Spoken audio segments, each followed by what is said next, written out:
Marketers should read sales books. Well worth the time.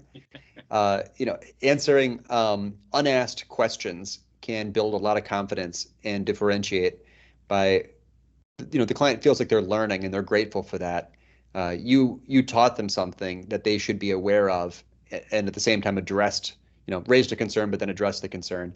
If your competitors didn't do that, then you've got a slight edge.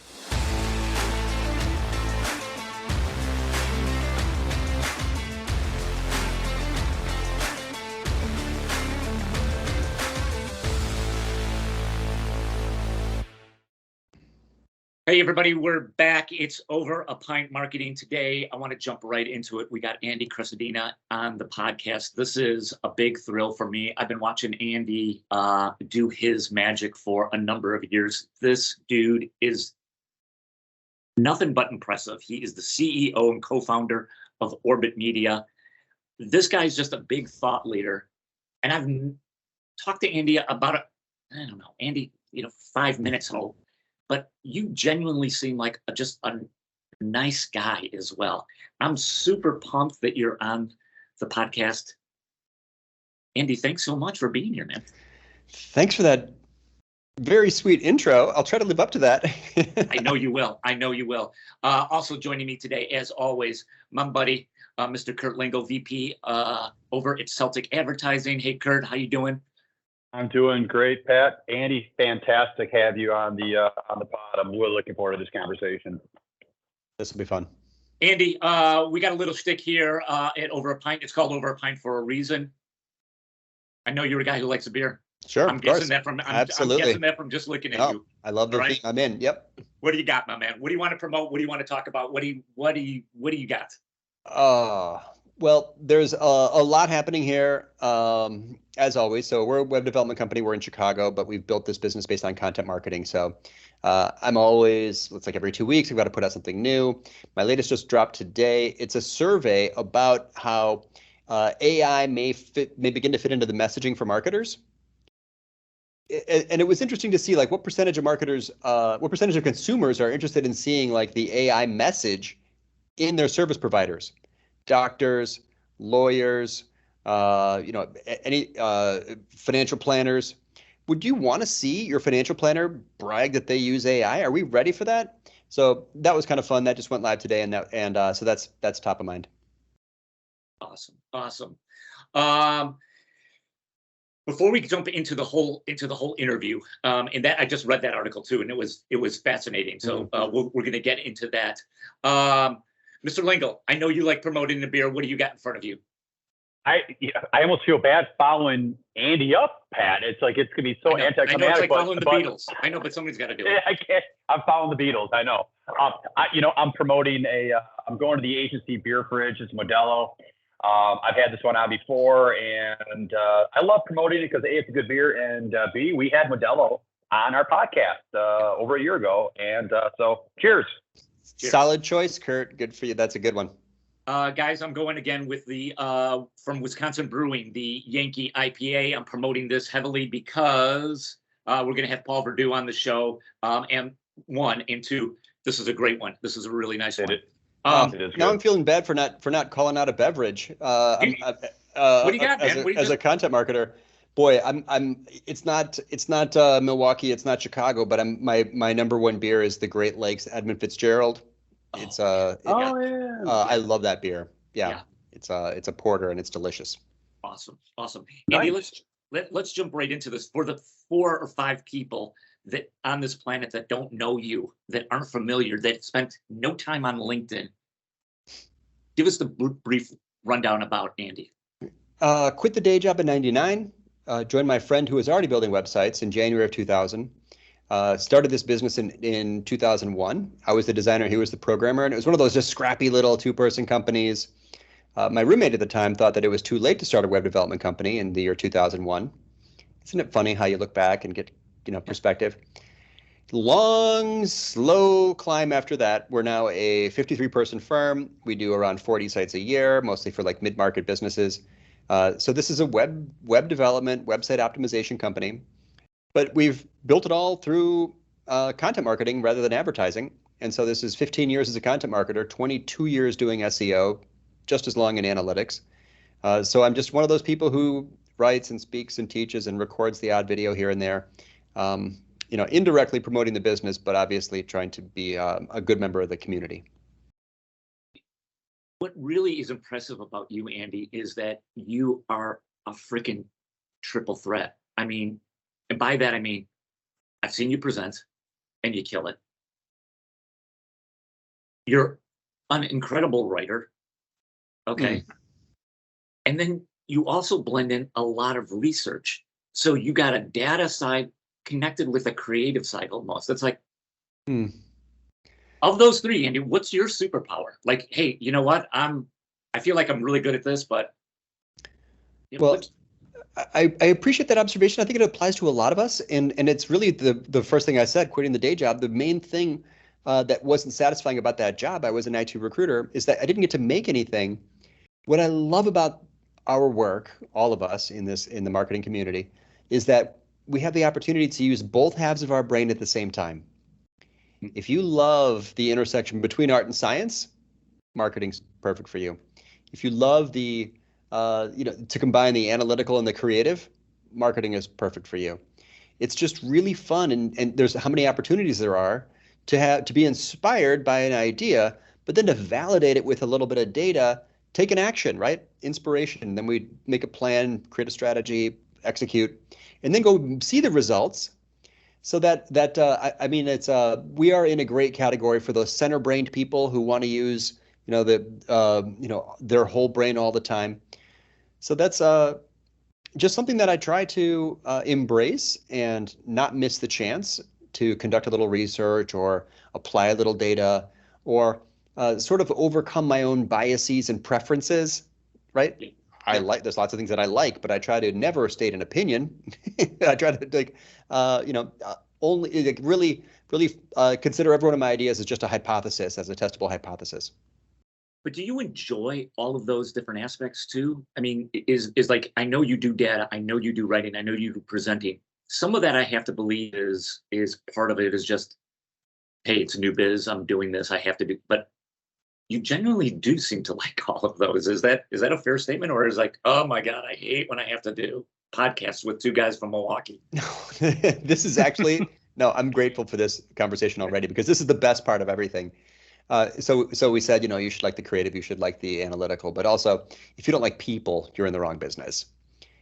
I grew up working in restaurants. We should all embrace the human side of this. Yeah. I mentioned AI briefly. What can't AI do? This. Right.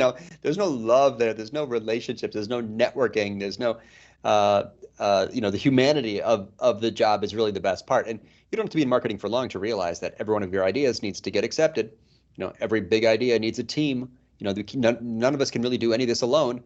Yep. So there's we all need to sort of embrace the service ethic because bottom line, that's what we're doing here. Hey, Andy, if I could, Pat, because I'll probably forget to ask this, but as I'm learning more about you and how you're wired, and you explained how you started, the company. Were you always wired this way? Like I always like to go back, let's go back, Andy Young, Andy when he was figuring himself. Does it make sense to you now? Yeah, it makes sense that this is where I'm at because I was wired this way and I kind of envisioned this, or I'm just kind of curious. Good question. I don't think that there's anything innate about learning to combine creative and technical. I think that it's a trainable, learnable skill that I didn't start out with to just say, this idea, what would be the outcomes? In other words, what metrics might this action impact? That's a useful skill as a marketer, and it's a skill. It's a learned skill. If I change this part of my marketing, what would the likely outcome be? Therefore, I can benchmark that now, take the action, see if it worked. Right? That's just data-driven marketing. The thing that is a bit innate about me that I have gotten to apply in my life is that I like teaching. I majored in Mandarin Chinese. I was going to be a foreign language teacher. I decided not to do that, but that teaching thing, like curriculum development, starting with learning objective, like the classroom management and learning styles, Marketers have to appeal to a broad group of people. Teachers have to teach a broad group of people. What are the learning styles of your audience? Well, they're varied. So we have to use different formats and different approaches, how to repeat things. So this is, so the thing that the full circle story in my life is that I'm sort of a teacher now, which a lot of marketers are. That might be something that I was always a bit predisposed toward, but I don't think that the intersection between art and science is something that is special about anybody. Anyone can learn that. We can teach that. We can all embrace that and learn to, mix in analytics to our creative ideas if we're innately creative, or inject chaos and creativity to our analytical ideas if we're more of a science-based framework. So I think that's there's nothing really unique about that perspective. I think that it's something that we can all learn. Andy, I want to take this conversation in two buckets, and one of them is I'm fascinated with just advertising, your role within the advertising space, and then I want to get into content a bit more. But I want to when you were talking, I want to go back to something that you mentioned, and that is when you started off, it was, hey, maybe we should build these crazy things called websites, which at that point was like, is this really a business, right? Yep. And yeah, it's definitely a business. But then at some point you embraced, it's like this idea of content marketing as probably a new business tool to bring in people, which when you were starting that was very revolutionary as well. How did you guys land on going, listen, I've got an idea here. Yeah. Instead of making cold calls to this list, we're going to do something different. How did you approach that? And what was the impetus for that? The fundamental core of the content strategy really hasn't changed. I'm kind of like a guy who never really pivoted. I'm still doing the same thing that I was. My elevator pitch is kind of the same as it was 20 years ago. But what happened was we were having lots of conversations. We actually started as an outsourced partner to agencies who didn't have any technical skills. So they wanted to add digital. So my partner could program things and I could like kind of animate things or do, a bit of UX. We didn't even call it that at the time. But when I realized we're not going to control our own destiny until we can generate our own leads and service our own clients, then I soon landed on I need to be able to do marketing for our business and not just be a white labeled service for somebody else. And then realized, okay, I've had a ton of conversations. I've worked with a lot of people. I need a way to keep in touch with a lot of people efficiently over long spans of time. That was the problem to solve initially. I need to keep in touch with these 400 people I've worked with over the years. This is like year 4 or 5 I started this. Because you only need a website every 4 years or 5 years. So how do I stay relevant to this buyer, this decision maker?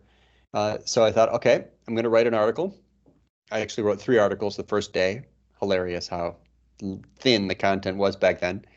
And I'm going to send it to this list of people that I'd met over the years. It was about 300 names or something. So that was it. Right? We didn't call it content strategy. I wasn't even calling it content marketing. I call it a blog plus newsletter. So this was 15 years ago, 16, maybe 17 years. Time has passed. So yes, that idea was it was successful in that way, and it is still successful in that way. What happened after that was content marketing began to evolve as a practice, and these other channels for promotion got mixed in. And so now content marketing is broadly defined, right, as the ability to attract and retain a likely buyer who's interested, who you can, entertain or inform with something helpful and practical and useful, and then promote it through search optimization, social media marketing, email marketing, influencer collaboration, digital PR. That's what's interesting, and where it all came together. Content marketing sort of was the convergence of a lot of things that were sort of considered separate at the time, and they became kind of this unified theory, this general practice where create, promote, measure, create, promote, measure. What do we create? Articles, videos, there's all the formats that we use, white papers. How do we promote it? Search, social, email, maybe do paid support for that, maybe influencer collaboration. How do you measure? There's all of your email metrics and social metrics, and of course Google Analytics. So I was around and already practicing this at the time when it began to converge and sort of become best practices for this unified approach. So when content marketing kind of became a thing and HubSpot showed up and tried to rebrand it inbound marketing, which is basically the same thing. Yep. But it was fun to watch that and see how it converged. But really, the impetus, Pat, great question, just to keep in touch. Interesting. Andy, you're running a very successful shop. 53 people. That's a lot of bodies there. You're producing a ton of content on a probably daily and weekly basis. Here's my question is you have to be focused on producing this content. You also have a responsibility for running the agency. Like, how do you blend both of those? Well, there's an inherent challenge with that, time and attention and energy.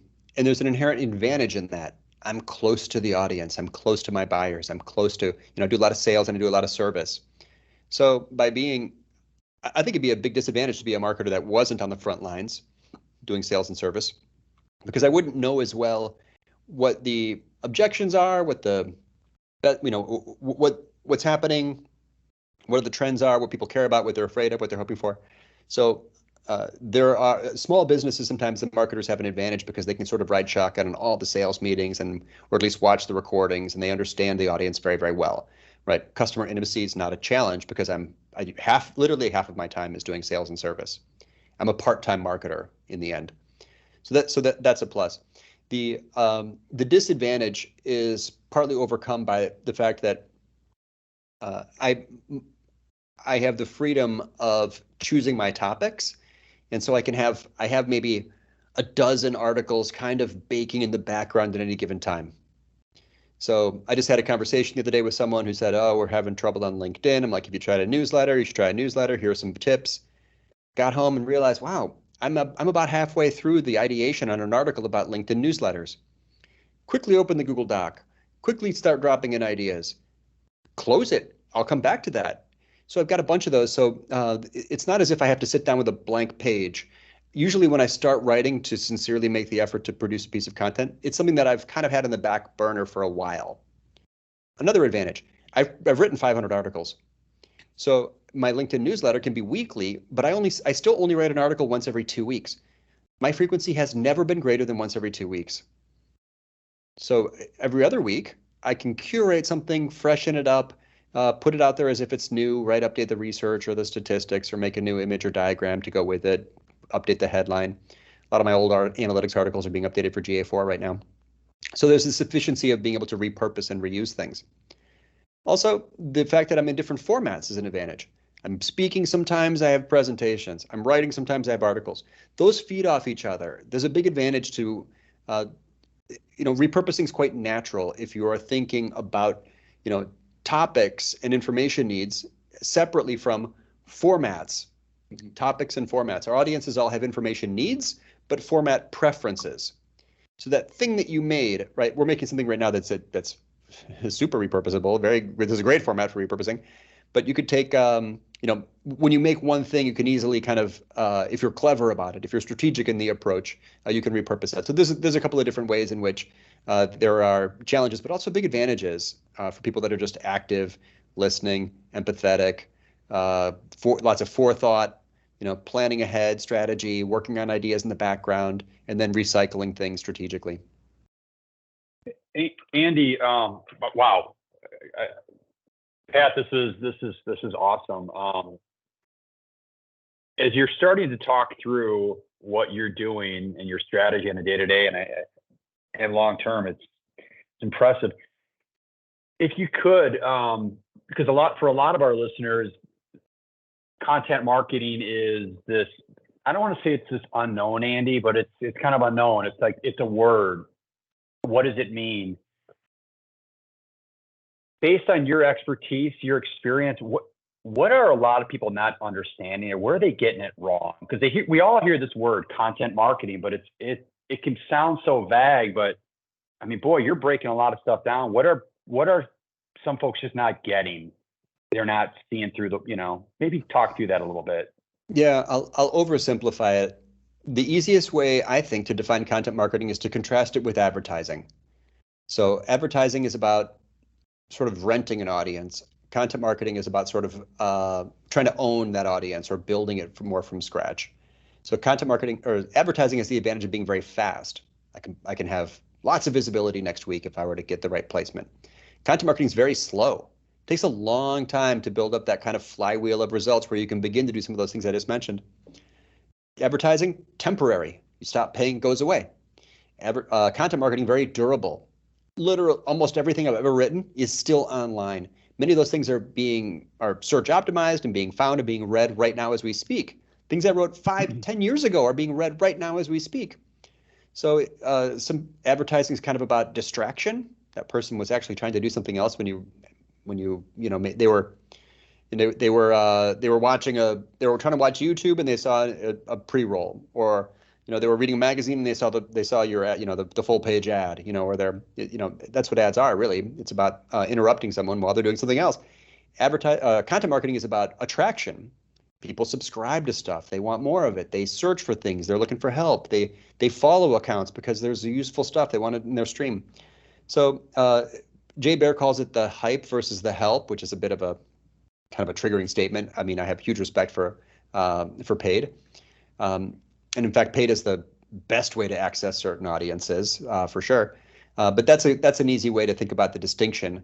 Content marketing is helpful, useful content that helps people in their lives answer a question or get some advice, typically found through search, through social, through email. And it has the ability, that long-term ability to participate in that visitor's buying decision earlier. I'm just researching. I don't even know if I want this yet, right? I'm just looking for answers. And to also kind of build loyalty, because people will, you can kind of, there's a lot of trust that happens over time if you can just stay relevant and keep in front of people. Andy, would you feel though that too many marketers, I'm not talking about agencies though, I'm talking about marketers, like maybe on the client side, get it wrong because they aren't producing information that is very helpful? It may promise something via a headline. Oh, that looks interesting. But once you get in, it's like, there's nothing here. It's the number one problem, Pat. You put your finger on it. What do we do? Is it differentiated? Is it, who could have written this? And I think AI is fun here because that's going to disrupt. I mean, it makes the medium quality stuff instant to create, right? How do you differentiate now, especially now, right? So yes, it is. The people who are the best at this are obsessed with quality. They don't stop. They have an idea. They'll continue to add more things to it. They don't say that's enough. Like, did I miss a question? I'm going to answer that. Can I find someone who can add to this? I'm going to reach out to them, get a quote.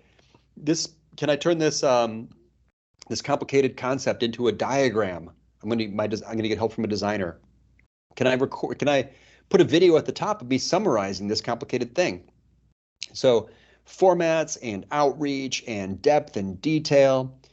So I've tracked over the years with a blogging survey how long it takes people to write a blog post. The first year we did it was 2014. The average answer was like 2 hours and 20 minutes to write a blog post. It's now north of like 4 hours.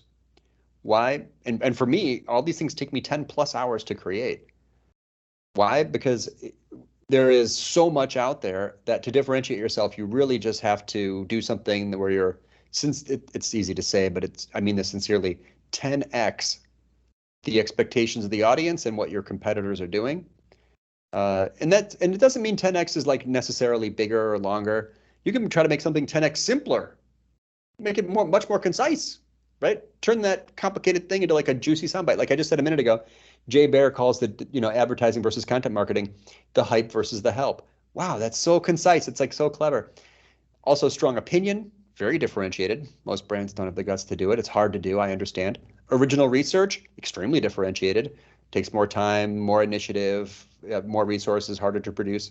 So yeah, there's lots of ways. Everyone sort of knows what differentiation looks and feels like. It's still just a minority of people who are willing to invest to put something out. Probably if they set aside frequency and just focus on quality, maybe make something great once a month. I think that's if you cut your frequency in half, but the content's results are 10x, that's still ROI. I still want to stick on the advertising side of things, Andy. And Kurt and I are both at shops smaller than Orbit, but nonetheless, we're still in the space. Andy, give us your view on what's going on in advertising. Do smaller shops have a place? With AI, is that going to disrupt things even more in terms of more agencies popping up in one or two man kind of shops? Where do you see the puck going in the next 3, 5, 10 years in terms of agencies? Well, I think that advertising is going to continue to be an effective channel, partly because it aligns with the goals of very powerful companies. Paid social, you can reach people the perfect audience very quickly. It's effective, and the organic social reach is going to continue to decline. Right? Sharing something on social media, you're going to get like what, maybe 3% visibility. That's because the social platforms want to make money, right? They're public companies. They need the business. Paid search, same thing, right? Google's always going to make their ads a little bit better disguised and a little bit more mixed in, and people who are good at paid social or paid search also do quite well. And then as the trend of digital continues to suck all the air out of the room, offline advertising is just immediately differentiated. Right? It's so clever. My friends who do this, and actually the fastest growing agencies I know in my category, are all doing like radio and TV and outdoor. I'm not kidding. I am not the smartest man in the room. They are 400-person companies now. Started with the same year I did. How did they do it? I know exactly how they did it. I watched them do it, but they budgeted for it, and they were very strategic about it, very clever. Right? I see my competitors in like business magazines advertising there, and I know it's working for them because they keep doing it. So advertising is offline marketing is differentiated almost inherently. And then paid search and paid social are things that the platforms are going to continue to make more prominent and maximize click-through rates, reducing click-through rates to organic, right? There aren't links in Instagram unless you got an ad. So that's, I think that it's, I'd be foolish to believe that there's no future in advertising. Clearly there is. It's a bit of a blind spot for me. I'm working on it. I think that I have growth opportunities there personally and professionally. The one thing where content marketers do have an advantage though is email, because people will subscribe to get more of your stuff if it's good enough. And email is a complete disintermediation of big tech. There's no company that owns your email list but you, and you have a relationship with that reader.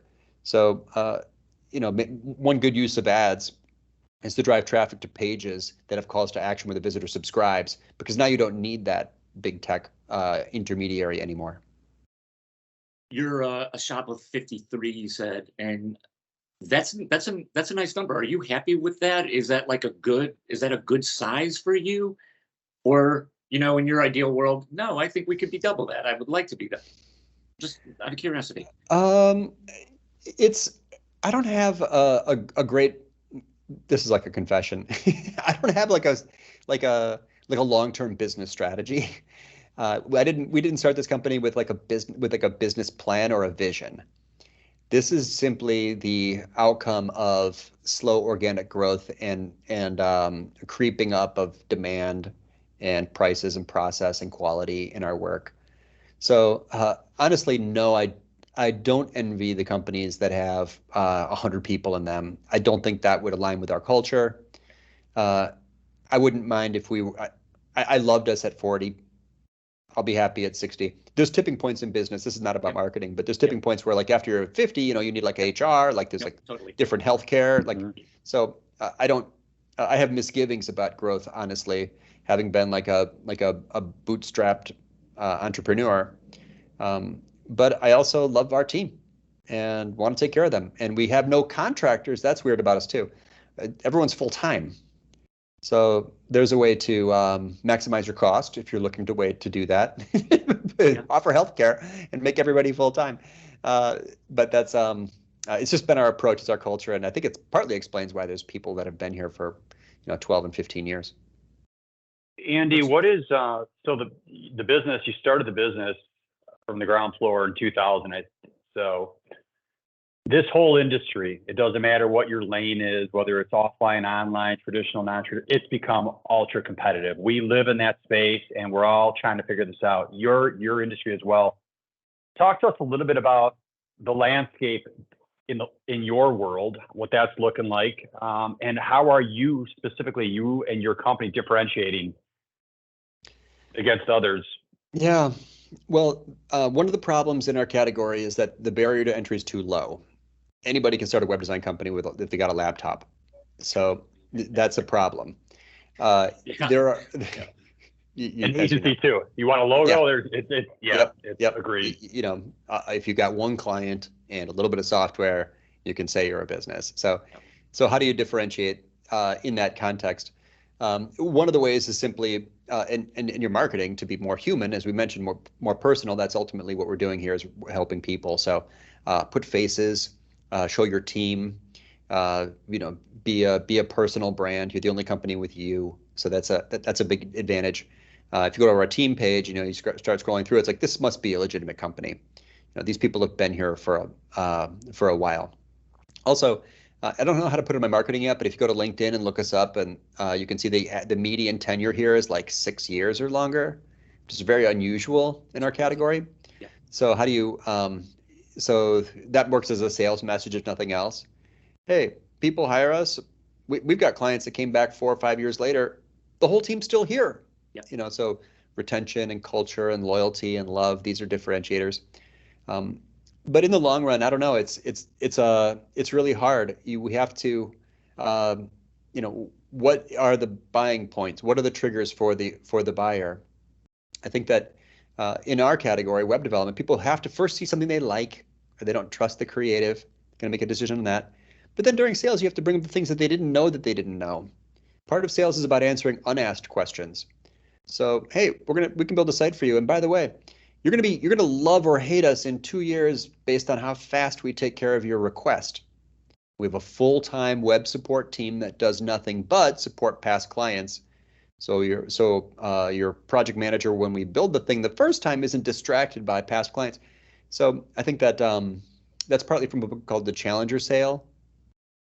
Marketers should read sales books. Well worth the time. Answering unasked questions can build a lot of confidence and differentiate by, the client feels like they're learning and they're grateful for that. You taught them something that they should be aware of, and at the same time raised a concern, but then addressed the concern. If your competitors didn't do that, then you've got a slight edge. Andy, I want to start talking about content. I want to start off with this question for you. You, in my estimation, you kill it. I mean, you are just like, when I grow up, if I could be like Andy, that would be awesome. It ain't gonna happen. I mean, you're like like I said, your oven burns hotter than mine. Who do you look at and going, Jesus Christ, look at that person, look at that man or woman, and or that agency and what they're doing. Oh, Who are people that you follow? well, I'm going to mention some of the greats. Uh, for authenticity and voice, we go to Anne Handley because she has a relationship with her readers. When you open that up and you start reading it, you're engaged because you feel like you're in the room with her. It's just disarming and very effective. One of Anne's favorite writers is a guy named Doug Kessler, who is formerly of Velocity Partners. He's stepping back from that business. Doug Kessler's writing is adorable. He's just like, why couldn't no one can write that? It's like it's so authentic. It's just it connects so well. It's like I think his call to action for his newsletter used to say, get more of our crap. It's like nobody writes like Doug. And I'm signing up right now because I want more of your crap, Doug. I like your crap. Yeah. Uh, for I mean, and then there's a lot of content strategists that I love that you wouldn't see because they're not in the public. Pep Laya, the founder of CXL, and he created a new agency called Spiro. Brian Massey for his conversion sciences, the way that he embraces data, brilliant. Justin Rondeau, I don't know anybody else who is as good at conversion and PPC. The guy's done 3,000 A/B tests in his career. Justin, teach me. I love it. Jay Baer from The Stage, There Is No Better. He does it simply by working harder than everyone else. You can tell, the polish is amazing. He's super talented, but also extremely hardworking. Joe Polizzi. The list goes on. A lot of these are the common names. And also conversion copywriting. Let's mention Joanna Wiebe from Copy Hackers. Thousands of people. She's like the inventor. She's like the godmother of conversion copywriting. These are the people that a lot of us learned from and in the early days just followed and soaked up everything they know because they're the ones who kind of led the way from the beginning. Andy, Kurt and I do a lot of work in the B2B space. We work with a lot of manufacturers. Here's my question for you. A manufacturing client comes to Orbit Media and it's like, I need some help getting more. I've got a website, it's doing okay. I need some help getting more traffic. I need more sales. Talk to us about the process. What are the questions that you begin to ask? And what are the things that's like, okay, listen, I understand you have a limited budget. So here's what you have to do first. Gonna nail that down. And then we'll go second. And then take us through a little bit of that. I'm sure you've got this down to a science because you've done it a bazillion times, but I'd love to hear it again. Well, so let's say that they're not a qualified lead or they're a close friend, or I'm just going to be an advisor in that role. Because if we were offering our services, then we would do all the things, and that's not. And instead, I'll break it down. So you've got two actions you take that drive two outcomes. One, you can drive more traffic, and we can think of that as like the cheese. The other is you need to convert your visitors. That's like the mousetrap. I'm going to make the case that we should fix the mousetrap before we make more cheese, because if there's something hurting the conversion rate on the website, there's really no amount of more traffic will make a difference. So all the best cheese on a broken mousetrap doesn't really catch mice. So we have to have. So I would first look at the main success factors for the website to convert, starting at the end of the process. Look at the contact page. Anything confusing or weird or difficult, or is there friction there? If you fix that and improve the conversion rate from the contact form, every visitor to that page forever after will have a higher conversion rate. Next, I'm going to go backwards through this chain of conversion. Next, the call to action that brings people to the contact page. If the call to action is a low click-through rate, nothing else that you do in marketing will make that much of a difference because the click-through rate to your CTA is low. Could you change the call to action on your website to get a greater percentage of visitors to click it? And that's usually by making it more specific, more compelling, make it sound more valuable, or make it sound easier. People click things because they've done a cost-benefit calculation, and the benefit exceeds the cost, right? So to make a high click-through rate call to action, you can make the cost seem low, talk to an expert, or you can make the benefit seem high, talk to a conversion rate expert, talk to an industry veteran, chat with a founder. That sounds valuable. So these are ways to maximize the click-through rates in your call to action. Next, the page on which the call to action appears. Does that page fail to answer any questions? Did that page make a bunch of unsupported claims? Could you add more evidence to that page? Could you pull a statistic out of a case study and put it high on that page? Could you, high converting pages have three elements: answers, evidence, and calls to action. So a great page emulates a sales conversation like you're talking to the top rep. So it needs to address objections and answer questions and add evidence to support the answers. So just go look at any of your pages and ask, did you make unsupported marketing claims? So that's conversion optimization, that's conversion copywriting. So now I'm going backwards through the chain. So you do that for the sales pages. I would also apply that same thinking to both the home page and the about page. Almost I have access to 500 plus analytics accounts. I'm in 3 to 4 analytics accounts every day. Very rare for me to ever see an account where the about page wasn't one of the top pages on the site. Yeah, people kind of blow it off. Their about pages don't really tell the story. There's not many faces or people or humanity there. They don't tell the origin story. There's no video. They don't have any. There's no passion, right? So work hard on those pages. Next, backwards, upwards through the funnel, probably just search for your brand. Look at the Google search results page. Could that be polished? That's like one of your home pages, right? That's like very important page. If there's reputation problems there, you're not even going to get the visitor.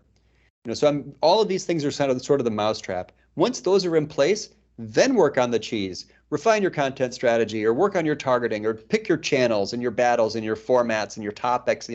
So I'm biased because we build websites, but I also have a lot of evidence to support the idea that the shortest path to greater demand and leads is to start optimizing from the very bottom of the funnel, really from the thank you page of success. So right before that, all those steps in that order, you can almost help anybody make more money right away by polishing those things in that order. Can I just make an observation here real quickly? I've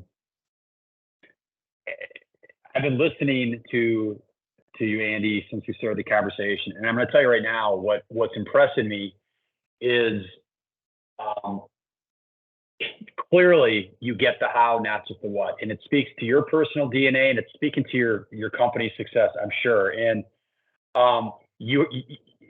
since we started this interview, you've had a way to break what could be very complicated to many of us. The subject, but you're breaking it down in a very easy way that's absorbable, and it's allowing myself and I get it. And we have a bad habit in our industry in general, and it's very bad. We get lost in the words, and we get lost in the science, and we get lost in a lot of stuff, and we don't really do a good job breaking it down.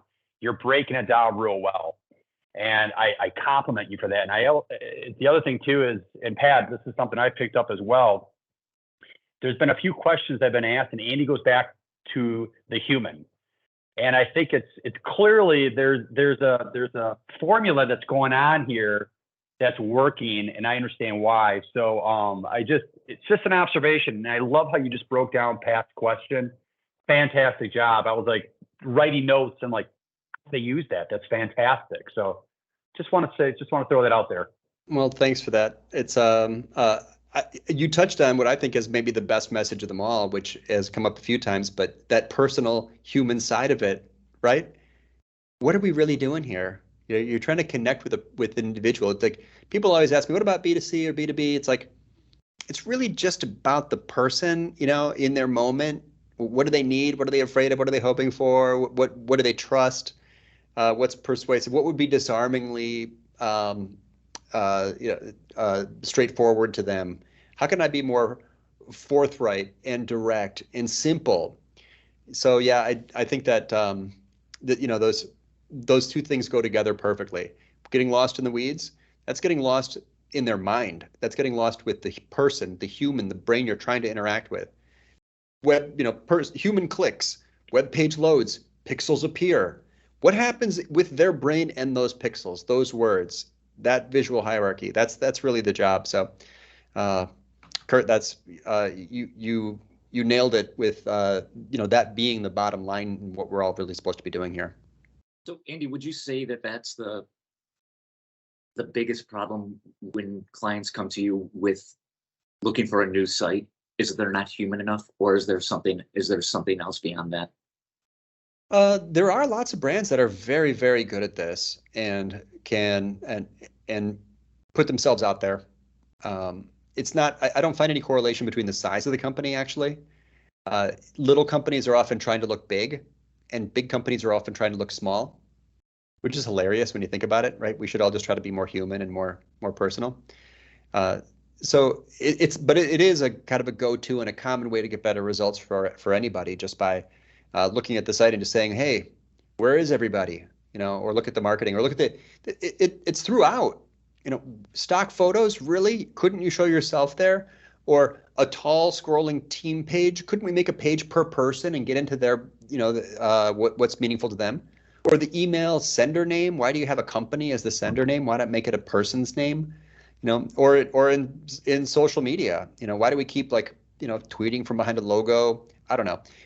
There are opportunities throughout marketing to make a better connection by just using a face or a more personal tone. So it's easy to find those for almost any brand. But no, Pat, some people are already quite good at this, and when you see it, you know it, you feel it. Yeah. And you break down a typical day for you. Give us the morning routine. I mean, you've got a family, you're running a successful agency, you're producing a ton of content. Oh, how does the flywheel work? Well, I've got a 5-year-old and a 7-year-old. The little girl's birthday was today. So I have to get up before they do, or else it's over. So wake up, feed the cat, start the coffee, start writing. I will write from usually 5:30 until 6:45 every morning. Not usually email. One general principle is to do something important before you do something urgent. Urgent stuff's going to take over your day. As soon as you open your inbox, you kind of lost a little bit of yourself in that moment. So start by writing something, or planning a piece of content, or thinking ahead. Or I sometimes sketch diagrams. Visuals are absolutely half the game in marketing, in content and in blogging. But After that, okay, so now I'm making breakfast, bacon, eggs, fresh fruit. I make a smoothie, a mango strawberry smoothie for my son. That's what he wants. Then I take him to work, or I take him to school. That's on a bike. I'm 4 blocks from the school. Drop him off. He's in 1st grade. Come back, ride my bike to work. So I get here before 9. It's usually 10 to 9. And then I'm immersed. I will do 6 to 8 meetings a day. So I had to get that writing done first. I have some blocked off times. I do a little bit of time blocking, so I have some focus time in there, which I try to honor. Those are often sales meetings, those are service meetings, those are internal meetings. And then I'm done. I turn off at 5 o'clock. I don't work between 5 and, when I get home, it's just kid time, it's books, it's family, it's whatever's happening with them. And then dinner, sit down dinner at home every night, and put them to bed. My wife and I take turns with each kid, and I snuggle with one and she snuggles with the other, and we trade off. And sometimes it's 10:30 by the time they're both asleep. Then I've got about an hour with my wife and we watch a show or something. I should be asleep by 11:30 or midnight because I'm going to wake up. So I'm tired is another way to say that. I get about 5.5 hours of sleep, between 5.5 and 6 hours of sleep per night. Andy, I want to wrap up with just talking about your latest article on AI, and you asked 1,000 people, I believe, in the survey, and some proprietary research. Hey, where do you want to see people? What verticals do you want to see people using AI? Why don't you talk to us a little bit about the findings on that piece? It was very, very interesting. Yeah, so this is a marketing research piece, which means it doesn't have a lot of rigor. This is not like a phase 3 clinical trial. So if you read it, I didn't really quite define what AI might mean. Price is going to be a factor, and whether, so there's a ton of stuff that's not in the survey. But it's an attempt, it was a conversation at a bar. Hey, when should we start talking about AI in our marketing if we're going to use it? Unanswerable. Came up with an idea, sent it to my friends who have a survey company. They ran the survey, and 2 days later, I've got the data. So the content strategy of this is to give people something to talk about, and this stuff's changing so fast that I wouldn't really pay attention to the details much, 6 months from now. But it's quite interesting because with 1,075 consumers, they basically want their service providers to use AI. There's a comfort level. That's the bottom line. There's a comfort level in the marketplace about having service providers use AI to some extent, varying extents for various verticals, which you pointed out. So I find that interesting.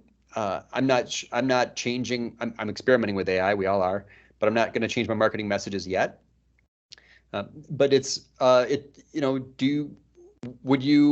there'll be a day when you're worried if your doctor and lawyer and accountant and financial planner don't use AI.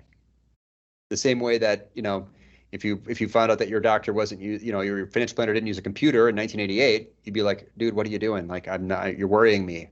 Right. You got an abacus back there? I'm scared, right? So it's simply a question about, the adoption rate among service providers and the readiness among consumers.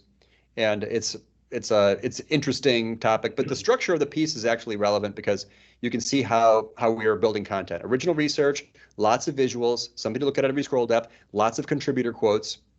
And by the way, Kurt, I'll mention there's a tactic in here that AI cannot do, which is I'd love to work with Wintrust Financial.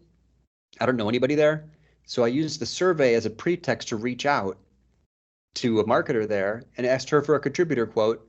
I'm using my blog to network. AI can't do that, right? AI can't build relationships for you. That's the humanity side again. So everybody says, oh, AI could do all these things. Not that. So influencer marketing, relationship building, that's an element that we are safe from no matter what the robots can do, because only we can build relationships with each other. Only we can use marketing as a networking tool. So you can't tell looking at the survey, but that's one of my strategies that I used there, and that's one of the outcomes that I reached simply by creating the piece initially. Right. I could listen to this guy talk, Kurt. I could listen to this guy talk for like the next 5 hours. I know he has nothing going on, so we're going to keep it here. Andy. Yeah. Thank you so much for being on Over a Pint. This has been awesome. You got the final word. How do people reach out to you? Where do people find you? How do you want them to engage with you? You got the mic, sir. Take it.